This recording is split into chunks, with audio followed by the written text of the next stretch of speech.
Hi. I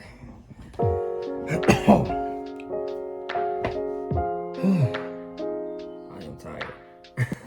I am tired. I am very tired. And it's crazy because I just woke up from a nap. But I said, hey, I gotta do this video, which I was supposed to do. What was today? Monday? I was supposed to do Saturday or even Friday. I can't remember. But I've been busy and tired. But never mind, that'll be alright. These boxes right here. Oh, I guess first, let me do an update. I got my calendar right here. October 28th, which that will lead to these boxes, what they are in a minute. But October 28th, I got another book signing.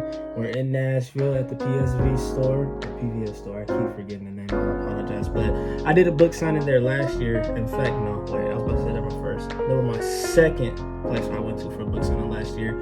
Kicked it, had a great time, and he's grown since then. Terrence, he owns the building, and they've grown since then, and it's just been a joy seeing him grow. So we're back there. These are actually books, so yeah, Super Kids, the one and only, the for real version I'm gonna be selling. Rage as well, Heaven's Fate. I write too many damn books. Under Pressure, which this is my only copy of Under Pressure, so I need to buy one. Time to Scrap 2, and of course the iconic one and only Time to Scrap. So that's something to look forward to. I mean, for me, obviously. You guys can easily get these books right now on Amazon. Once again, that leads me to my next point. I have a new website now, so if you guys check in the link of this video or the description of this video, you'll see a link called StemandRico.com or www.StemandRico.com. That's my website. Everything, my company, everything, my books, everything, my videos, just everything, what we are, what we intend to be, where we're going, and just everything. You can get, direct links to the books. You can purchase the books, read, the description of the books. Please check them out. At least check them out. I ain't gonna ask you to buy. I ain't gonna be the seller talking about buying this product. I mean, these are the best books out, man. I'm telling you, these are the best books out, and they all independent. Like, support a brother. You know what I mean. But just check them out. Check out the descriptions. Check out the website. Leave feedback. I plan on using it as a place where I can also make a community as well. So whether it's fan art from the community I'm trying to grow, whether it's short stories or short poems, things of that nature I want to put on the website. So we just got that, I want it to be for us. I don't want this to just be for me. I want this to be for us as I grow. I know it's probably only a few people watching this, but spread the word and buy a book and support a book, and let's grow this together. Next, or before that though, I probably should have went in order. On October 23rd, which is next Monday, today is the 16th, which I can't wait. I'm actually talking to the dean and a couple other people at Austin Peay, which is my university. Let's go Peay. And we are doing like an hour. They just want to know more about me, the company, and all that stuff. I don't want to go too much into it until it comes out, but they're doing a press release on my company, on my books, on all that stuff, and putting it on their social media. So very excited for that. Yeah, that's crazy. It's been a little minute since I've had a little push, but seeing that my college is willing to do that, and people at my school care, and different things are happening, that's great. I also have a book signing in the spring at Austin Peay. And I also have a little author talk at an elementary school in Rutherford County. So shout out Rutherford County as well. Also, any other schools that want me to do any talks, high schools, colleges, it doesn't matter. Just let me know. My professional email is on my website. So once again, go check that out and just email me there. But that's everything there. So it's been quite a lot since I've uploaded. I've uploaded a few shorts, just old clips of Call of Duty, just dumb, funny stuff. But yeah, it's been a little minute since I did it. Well, not a little minute. It's been about, I'd say, a couple days anyways. But anyways, I'm gonna get to the point of this video. This video is not a long video, and I kind of touched on this topic a little bit in my last video, and I want to talk about release anxiety, or that's what I call it. You've written a book, you've written a poem, whatever, and you just don't, you're nervous. You're nervous on releasing it to the public and letting other eyes see it. And I wish I could tell you that there was one solve all answer, but there's not, because some things just come with time. Like I said in my last video, I've written poems. I have a collection of poems. If I was more organized, I would have had them out, but I don't want nobody seeing them yet. Only one of them is available, and that's in Under Pressure. I actually wrote that poem before I wrote Under Pressure, but it fit well with that book, so I found the way to incorporate it in Under Pressure. So go check it out and you can see what I'm talking about. You see how I just did that? I'm starting to learn the game a little bit. You know what I mean? But anyways, yes. But it's time with everything. I talk to a lot of writers, and they just don't want other people to see it. It's not that they're selfish. It's just that they're nervous. And it's a very touchy thing to have people judge your art. Especially with writing, especially whether it's a book, whether it's a poem. Because those are some of the most personal things when it comes to art. Painting is one thing, other art is one thing, but when you're writing, it's, probably the deepest connection you can make. So it's hard. And for me, what I personally did, I think I talked about this too, with Time to Scrap, it almost didn't happen because I was just so nervous on people's opinion. Especially me in my high school, I was known for playing basketball. I was a basketball player. I don't really have any basketball posters. I have a Michael Jordan poster. It was up in my old house, but it's not up right now. I'm a basketball guy. Basketball, fanatic. Memphis Grizzlies, Ja Morant, which after this 25-game suspension, we back on it. But, I'm a basketball guy. I grew up playing basketball, and I played basketball for the school.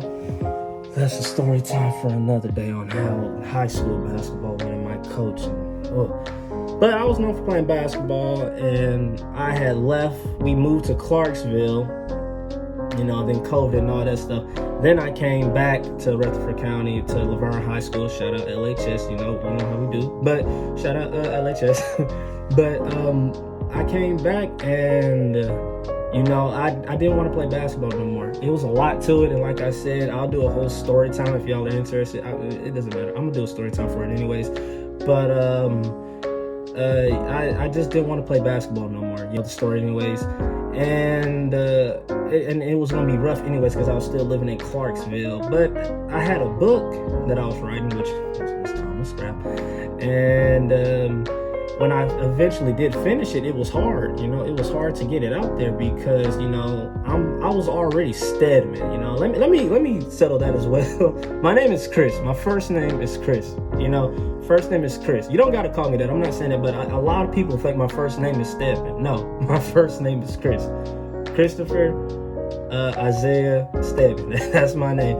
Everybody in Laverne called me Stedman because there was 2 Chris's on my middle school basketball team, and that's not why, but that's kind of why. But the coach, one of the coaches, the JV coach, he knew my dad, and my dad came to one of my games, and he was like, "Wait a minute, that's your son, Stedman." He just put it together, and he just started calling me Stedman. The next thing I know, my whole team is calling me Stedman. And then next thing I know, the teachers are calling me Stedman. And next thing I know, the principal is calling me Stedman. I'm like, what the hell? So everybody just started calling me Stedman. It just kind of clicked. Even now at Austin Peay, I kid you not, like my African American teacher, she knows nothing about my past, nothing.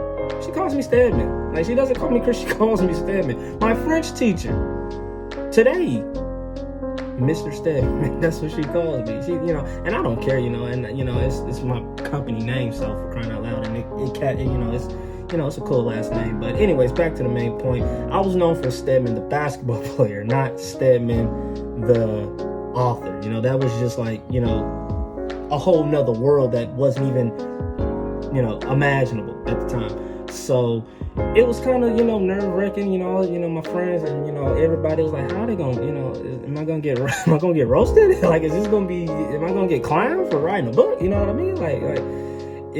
How is it going to be? And it took a little minute, but my mom told me, and shout out to my mom, she told me, this could change your life. She says, if you release it, and the worst that can happen is you get laughed at for like maybe a couple days. It's not going to be that deep. She said, nobody's really going to laugh at you, but it does nothing. You know what I mean? You make no sales, 2 or 5 sales is good. You just trying to get your feet wet in the industry, which at the time I was. Time to Scrap was a story that I came up with like right there.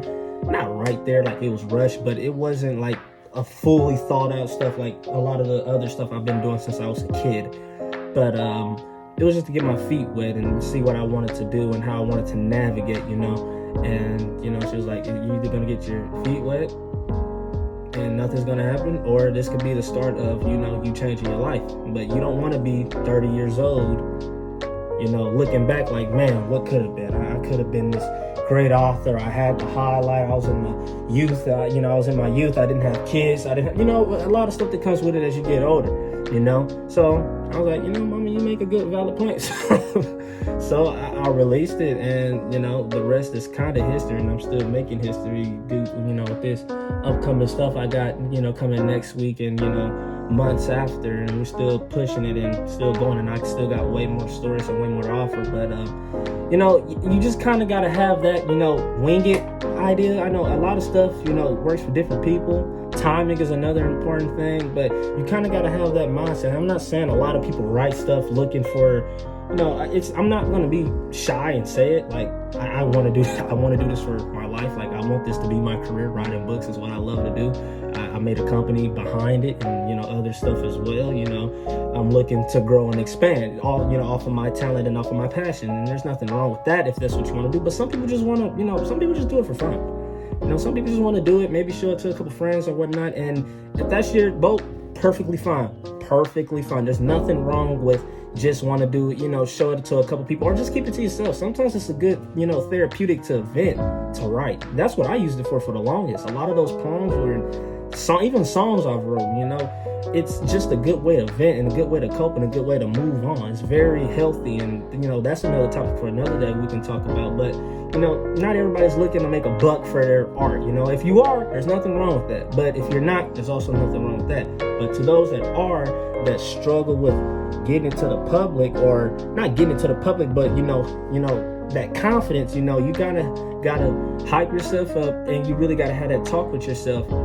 What's the worst that can happen? What's the worst that can happen? Worst that can happen is nobody's gonna pay no attention to it, and that could be that could be a little bit painful. But, you know, the good outweighs the bad in that, because even if nobody pays attention to it, you got your art out there. You made something canon, or you made something real that was in your head. Not too many people can do that, you know, straight up. One of the biggest challenges a lot of authors have is finishing. And the fact that you were able to finish and complete from beginning to end, you got that over a lot of other people. And that's something that you can use to push yourself forward. And it's something to be proud of, you know. Writing and publishing is something to be proud of, whether you do self-publishing and whether you go through a publishing house, which a lot of people in the industry try to make self-publishing, you know, just this, like, it's not the legit clean way, or it's the poor man. Almost about to cuss. Get that stuff out of here. Get it out of here. In fact, self-publishing is the way to go, especially if you know how the industry's been going, man. It's the way to go. But I don't want to get too far off. But hype yourself up. You know, do it for yourself. Do it for yourself. Think of what the best can be. Manifest. You know, push it out. Grow. Don't focus on the haters, and you will have those people that, you know, will hate on you. I had those people, and so it was the most shocking people to me. But forget them. You know what I mean? You did it. You know, before Time to Scrap was even this big thing, just the fact that I could hold this book, you know what I mean? Just the fact that I can hold it, that it has a cover, that it has a, you know,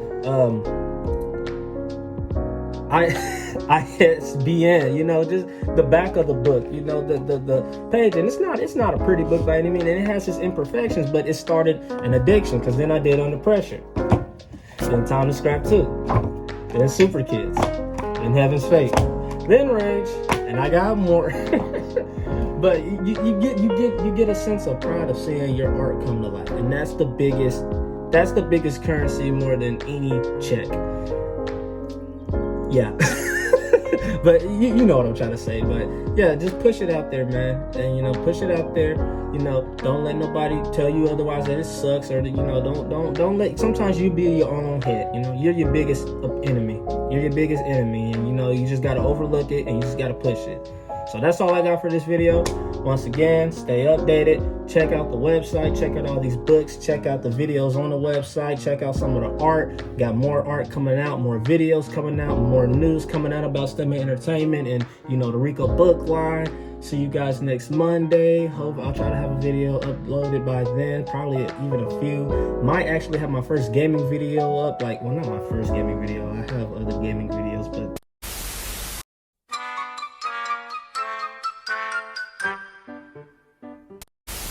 sorry, I was just in the middle of my outro. My phone just wanted to act stupid on me. But, you know, yeah, stay updated. Go watch the website, or go look at the website. Check out the channel. We're growing. We got more stuff coming up for STEM Entertainment starting next week. You know, be on the lookout for the, you know, like I said, I'll keep you guys updated on the news and how things go at Austin Peay and, you know, the book signing.